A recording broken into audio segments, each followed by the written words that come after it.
La trágica vida de la Malinche, la mujer condenada por la historia. Bienvenidos Nopal Brother y Nopal Sister a este nuevo video del Nopal Time Stops. Mi nombre es Marvin Lara y hoy te hablaremos de la trágica vida de la Malinche, la mujer condenada por la historia, que su nombre es sinónimo de traidor y vendepatrias, y que siempre nos hicieron creer que por su culpa los españoles nos conquistaron. Pero ¿alguna vez te has preguntado cuál fue su historia y cuáles fueron los motivos que tuvo? Estoy seguro que te sorprenderá saber todas las tragedias que le tocó sufrir desde niña y a lo largo de toda su vida. Frecuentemente escuchamos el término malinchista para aquel que tiende a valorar más lo extranjero que lo nacional. Es sinónimo de traidora o traidor, que se usa en el lenguaje común al considerarse que la Malinche traicionó a los suyos y apoyó a los españoles en la conquista de México. Sin embargo, es un tema apasionante, que investigándola bien y con nuevas fuentes muy bien sustentadas, se puede tumbar el mito de la mujer traidora. Cabe señalar que para realizar este video se consultó una gran cantidad de bibliografía y diversidad de autores, que resultó complejo para las enormes contradicciones que existen entre los historiadores sobre la vida de la Malinche, pero al final este video es lo más cercano a la verdad y a donde existe un mayor consenso entre los autores, así que sin más preámbulo, comenzamos.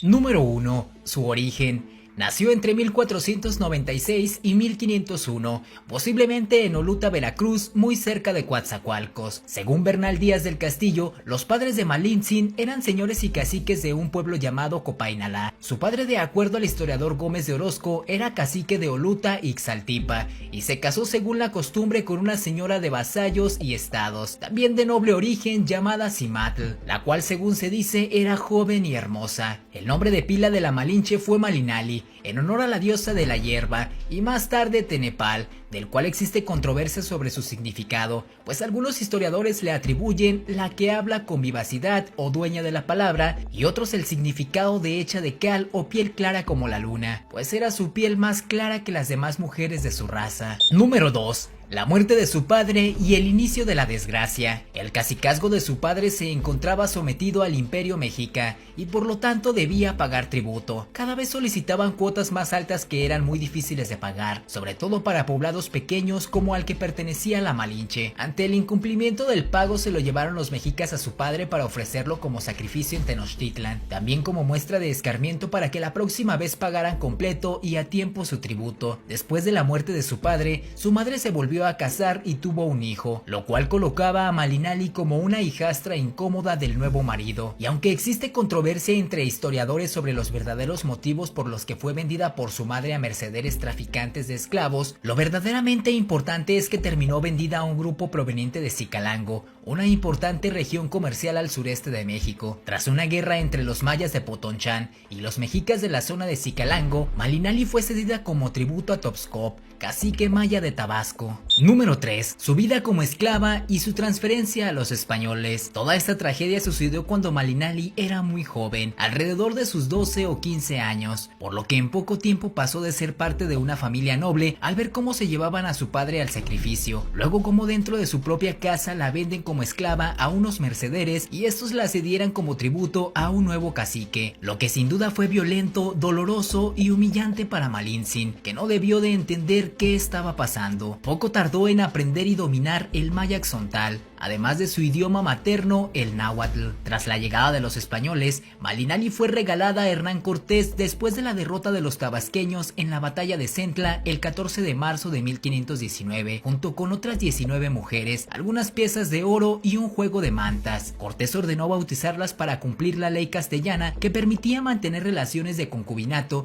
únicamente entre personas cristianas y solteras. Con el bautismo se llamó Marina, quizás por una curiosa combinación de los nombres de los padres de Cortés, Martín y Cristina. Número 4. Su paso de ser esclava de los españoles a la traductora de Cortés. Una vez entregada a los españoles y bautizadas, Cortés repartió a las primeras cristianas entre sus capitanes. A doña Marina la entregó a un pariente lejano suyo, Alonso Hernández Portocarrero. Tras el primer contacto de Cortés con los embajadores de Moctezuma y que su traductor Jerónimo de Aguilar no les pudo entender por no saber nada al náhuatl, ya que él solo hablaba maya por el tiempo que vivió en Yucatán tras su naufragio, hecho, fue en ese momento cuando se descubrió que Marina hablaba esa lengua, que era la de sus padres, además del maya, idioma de sus amos en potonchán, por lo que Marina le traducía a Jerónimo Aguilar y este a su vez lo traducía al español para Cortés. Tras descubrir esta capacidad, Hernán Cortés le tomó mucho aprecio, incluso le dijo que fuese fiel intérprete y que a cambio él le haría grandes mercedes, la casaría y le daría libertad. Número 5. Su relación con Cortés y el origen de la palabra Malinche. No sabemos si Marina a sus 19 años era tan hermosa como una diosa, como afirmó más tarde un cronista, ya que los retratos de esa época son simples esbozos. En todo caso, Cortés no tardó en hacerla su amante. Se echó carnalmente con Marina, dice una crónica. Quizá para facilitar las cosas, Cortés dispuso que Portocarrero, a quien había entregado a Marina, volviera a España para llevar una carta al rey. La colaboración entre Hernán Cortés y doña Marina fue muy estrecha, hasta el punto de que los indígenas llamaron Malinche al propio Cortés. Así en un principio, Malinche fue Cortés y no la Malinche, pues para los indígenas fue confuso que las palabras que escuchaban y entendían eran las de Marina y no las de Cortés. Por eso, a Marina le seguían diciendo Malinali y a Cortés el señor de Malinali. Y como señor dueño se indica con el sufijo tzin, entonces en realidad Malintzin era Hernán Cortés. A su vez, los españoles reconvirtieron este nombre en Malinche al cambiar el sonido de tzin, que les costaba trabajo pronunciar, por un che. Número 6. Su papel durante la conquista. Más allá de su servicio como intérprete, la Malinche, Malinali, Marina o como la quiera nombrar, asesoró a los españoles sobre las costumbres sociales y militares de los nativos y realizó tareas de inteligencia y diplomacia, jugando un papel importante durante la primera parte de la conquista. Ella acompañó tan cerca a Cortés que los códices aztecas siempre la muestran al lado de él. Para los conquistadores, tener una intérprete confiable fue de suma importancia. Así Bernal Díaz del Castillo habla constantemente de la gran mujer, Doña Marina. Sin la ayuda de Doña Marina, escribe, no hubiéramos entendido los idiomas de la Nueva España y de México. Es evidente que sin un intérprete y lengua, Cortés no habría podido desarrollar la exitosa política de alianzas que pactó con diversos grupos resentidos con el Imperio Mexica. En Cholula salvó a los españoles de una muerte segura al revelarles un complot de los indios que una mujer del lugar le había confesado. En Tenochtitlán hizo posible las conversaciones entre Moctezuma y Cortés, en las que Marina debía traducir los complicados discursos del español sobre los fundamentos del cristianismo y el vasallaje que los indios debían a Carlos V. Por su parte, Rodríguez de Ocaña, otro conquistador, afirma que después de Dios, la mayor razón para el éxito de la conquista fue Marina. También fuentes indígenas hablan de la importancia de la Malinche, tanto en los comentarios sobre su desempeño como en el protagonismo que le atribuyen los dibujos de los eventos de la conquista. En el lienzo de Tlaxcala, por ejemplo, no solo es Cortés raramente dibujado sin Marina, sino que a veces aparece ella sola, aparentemente dirigiendo eventos con una autoridad independiente y con su propio liderazgo. Número 7. Su papel fue importante para evitar una masacre mayor. Independientemente de que contaba con el cariño de Hernán Cortés, era consciente que no podía extralimitarse ni traicionar su confianza. Aún así, logró evitar una masacre mayor con algunas de sus intervenciones, como lo narrado por Gertrudis Gómez de Avellaneda en su obra Guatimozín, último emperador de México, novela histórica de 1853, cuando aconseja a Moctezuma que se rinda para evitar una masacre con las siguientes palabras: Señor, le dijo en voz baja, soy una súbdita tuya que no puede desearte mal y una confidente de ellos que sabe sus intenciones. Cédete ruego por amor a tu vida y para evitar grandes males a tus vasallos. Así también en 1523, durante un viaje por México y Honduras para reprimir la revuelta organizada por su capitán Cristóbal de Olid,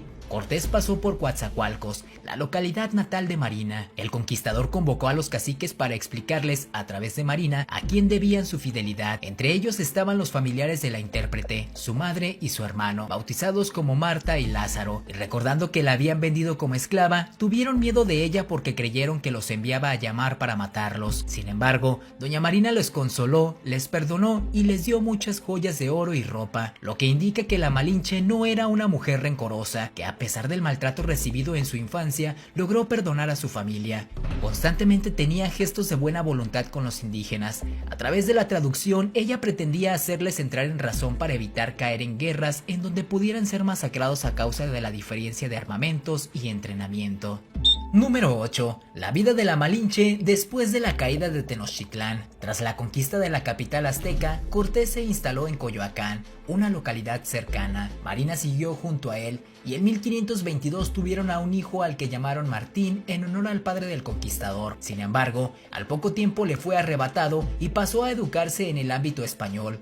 El niño, paje del futuro Felipe II, creció en un entorno ciertamente privilegiado, pero entre tanto las cosas para Marina cambiaron, pues llegó a México desde Cuba Catalina Juárez, la legítima esposa de Cortés, y este decidió buscarle un nuevo acomodo a su concubina. Hernán era ciertamente un mujeriego, y aunque tuvo muchas muestras de cariño con Marina, también hay otras pistas que nos indican que no era tan grande el cariño y que en realidad había sido una conveniencia para su utilidad durante la conquista, pues es significativo que Cortés en sus cartas no la menciona nunca, ni siquiera deja algún pequeño mensaje que sea prueba de su existencia. Por su parte, la Malinche sí estaba perdidamente enamorada de él, como lo describe el autor mexicano Irineo Paz en su novela Doña Marina de 1833. Cuando Cortés le dio la noticia de que la dejaría para regresar con su esposa Catalina Juárez, ella exclamó que lo esperará hasta el fin de los días, con el fruto de su amor en el vientre, que preferiría morir a no verlo. Cortés era su amo, su señor, su dueño, ella su esclava. Dime que me quede y sabré ser india,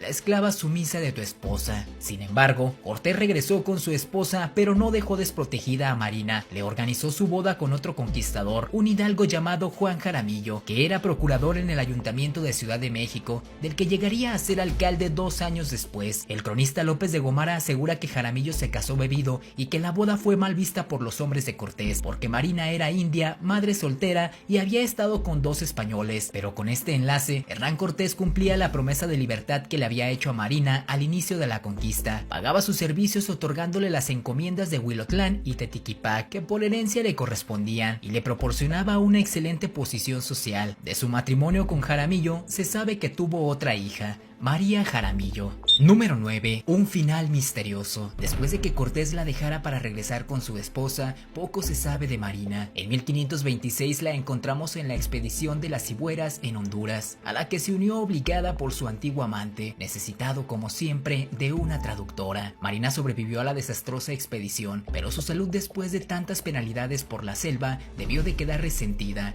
pues estaba embarazada durante el viaje. Se explica así su muerte al cabo de un par de años, de la que ignoramos prácticamente todo. No obstante, algunos historiadores estiman que murió alrededor de 1529 a sus probables 29 años de edad, enferma por una epidemia de viruela que hubo en 1528 o 1529. Una teoría sin datos que la avalen pretenden que fue Hernán Cortés su asesino, supuestamente para evitar su testimonio comprometedor en el juicio en el que se cuestionaba su gestión como gobernante de México. Sin embargo, el historiador Sir Hugh Thomas en su libro Conquest afirma que la fecha probable de su muerte es 1551, deduciéndolo por cartas que descubrió en España que se refieren a ella como viva en 1550. También estos escritos sin mayores elementos que su dicho.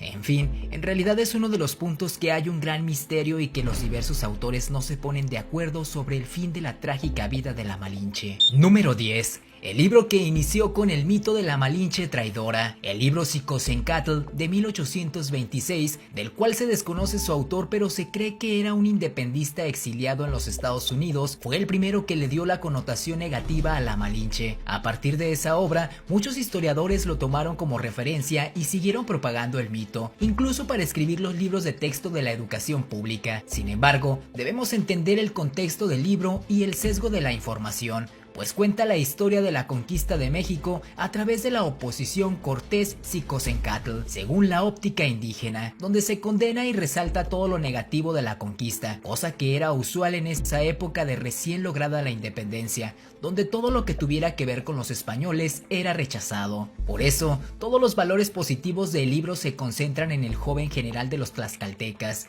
y en esta historia, la Malinche tiene mucho protagonismo, ya que la describe como alguien que trama traiciones, complots y engaños. Es la traidora por antonomasia, ya que supo aprender de los españoles ser astuta y falsa. Supo emplear con más efecto la corrupción y la intriga, todo lo contrario a lo que representan los valores indígenas. Como crítica a esta obra, Justo Sierra escribió: singular mujer la hermosa Marina, la india, a quien los adoradores retrospectivos de los aztecas han llamado traidora, y que los propios aztecas adoraban casi como una deidad. Número 11. razones para terminar con el mito de la traidora. Como acabamos de ver, el mito de la Malinche traidora tiene su origen en un libro del cual se desconoce su autor. Sin embargo, citando las palabras de Torruco Sarabia de su libro, Doña Marina Malitzin, en el cual menciona que es tiempo ya de quitar a Doña Marina el estigma de traidora, de seguirla tomando como chivo expiatorio de la conquista. Leamos y releamos nuestra historia para convencernos de que ella no tiene por qué cargar con esa culpa. Nuestra sangre indígena y española circula unida en nuestro cuerpo. Ya basta, somos producto de un hecho irreversible. Querámoslo o no, en la doble herencia indígena e hispánica están las raíces más profundas de la realidad histórica de México. Además, debemos considerar nopalbrodis que gracias a su conocimiento de las lenguas indígenas, de la geografía y de la situación política del país, Doña Marina logró que la conquista de México fuera menos cruel y más rápida de lo que hubiera sido sin ella. Sin una traductora que mediara, lo que habrían hecho los españoles es arrasar con todo a su paso,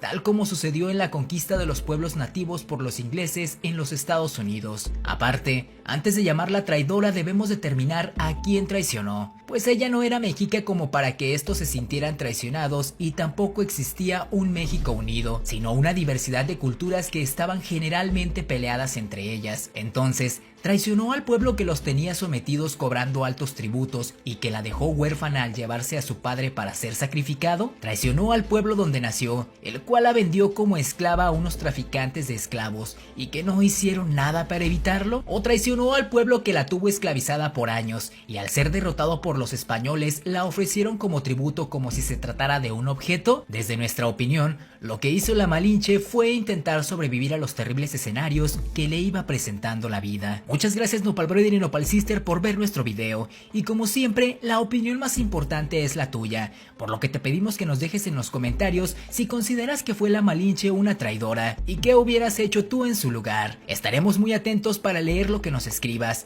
y te esperamos en el siguiente video. Nos vemos, hasta la próxima.